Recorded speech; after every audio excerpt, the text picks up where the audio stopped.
seeing Yes. attorneys step forward in front of mics. I apologize, but let's listen No. in. Friedman Agnifilo, and I represent Luigi Mangione. Today is a solemn and significant day. With today's guilty plea, Mr. Mangione has accepted full responsibility for the death of Brian Thompson, arising from the events of December 4th, 2024, outside of the United Healthcare Investor Conference here in Midtown Manhattan. It was a single tragic event, yet he's being prosecuted twice for the same conduct. As Luigi explained in court today, he endured years of severe, debilitating pain following a broken back while struggling to navigate our healthcare and health insurance systems. Like the thousands of people who have reached out since this tragedy to share their own experiences, he believed that the system had failed him and destroyed his life. Despite this being a single isolated event, Mr. Mangione has been unfairly treated since the outset in every way and has successfully fought off terrorism charges and the death penalty, while also fighting at the same time two simultaneous prosecutions in two jurisdictions who are trying to punish him twice for the exact conduct. He's been treated differently from every other defendant charged with this offense in New York. However, thankfully, New York law does not allow this. New York law does not permit a person to be prosecuted and punished twice for the exact same crime under a statute that governs successive prosecutions. It's also known as the double jeopardy law. Today's guilty plea triggers this statute, and we just filed our motion in state court explaining why the state charges must be dismissed under New York's double jeopardy protections. We will not be taking any other questions.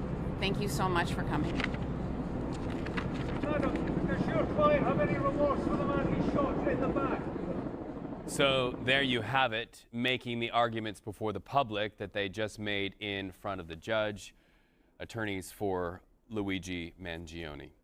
Katrina Kaufman, let's talk to you right now about all of these developments, joined by Tom Hanson, who is also there. Want to ask you both, first of all, what is the reaction outside the courtroom to everything we've just heard? Tom, let's start with you.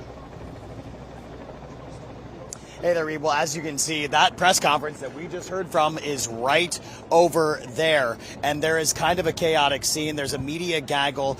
Notably, there are not that many supporters, unlike previous times for Luigi Mangione, where it was kind of a crazy scene of them protesting Free Luigi, all of those things. It's my understanding, Katrina, that some of them were actually inside today. What can you tell us about that? They were, and I was speaking to some of them as we were about to begin this proceeding. They were worried about what was going to happen, but they said that they supported Luigi no matter what, and that they believe that the defense had a plan here, even if he was going to plead guilty, Tom. And clearly that's what we understand from that press conference, that the defense is going to pursue that double jeopardy argument, saying that Luigi cannot be charged with the same crimes twice. Now, that gets us to this critical question of, do the crimes in these cases overlap at all? And if so, how? That is going to be what the defense has to prove moving forward here. Obviously, Katrina, you're a lawyer, so you're a de facto an expert on this. So what do you make of that?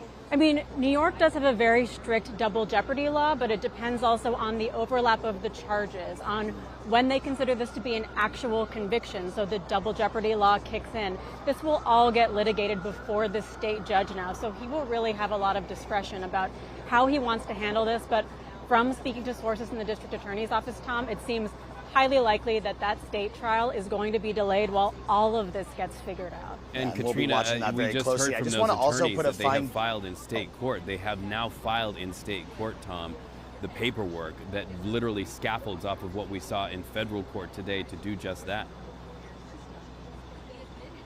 Exactly. And, you know, I think that there is a strong argument that they would rather see Mangione in a federal prison than in a state prison, and also rather not have this trial move forward at all. It means when sentencing happens, there are less facts before the judge, there's less evidence that has come out. But I do want to highlight, I was just in court when Luigi Mangione was pleading guilty. One thing he mentioned that I don't believe I had heard before is he said when he was trying to figure out where this investor conference was going to happen,